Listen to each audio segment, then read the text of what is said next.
எருசலேம்ல இருந்து பாபிலோனுக்கு அடிமையாக கூட்டி போகப்பட்டவன் தான் தானியேல். தரியு அரசாண்ட காலத்துல தானியேலுடைய காரியம் எல்லாம் ஜெயமா இருந்தது அப்படின்னு சொல்லிட்டு பைபிள்ல நம்ம வாசிக்கலாம். அப்போ தானியேல் மற்றவருடைய சூழ்ச்சினால என்ன ஆகுதுன்னா சிங்கத்தோட கெபிலேயே போடுற மாதிரி ஆகுது.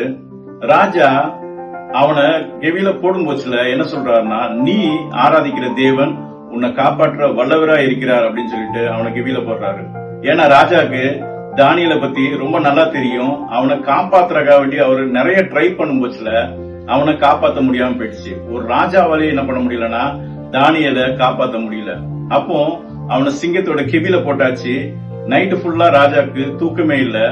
அதிகாலையில எழுந்துச்சு அந்த கெபிக்கு ஓடி போய் அவரு முதல்ல கேட்டது, தானியலே நீ ஆராதிக்கிற தேவன் உன்னை காப்பாத்தினாரா அப்படின்னு சொல்லிட்டு கேட்கும் போச்சுல தானியல் மறு உத்தரவு சொல்றாரு, என்னை நான் ஆராதிக்கிற தேவன் என்னை காப்பாற்ற வல்லவரா இருந்தார், தூதனை அனுப்பி சிங்கத்தோட வாயை கெட்டி போட்டார் அப்படின்னு சொல்லிட்டு தானியல் மறு உத்தரவு சொல்றாரு.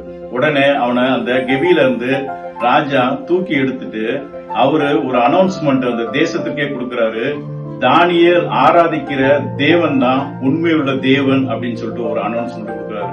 நம்முடைய சாட்சி ஒரு தேசத்தையே என்ன பண்ணும்னா மாற்றும். நல்லதை பார்ப்போம், நல்லதை பகிர்வோம்.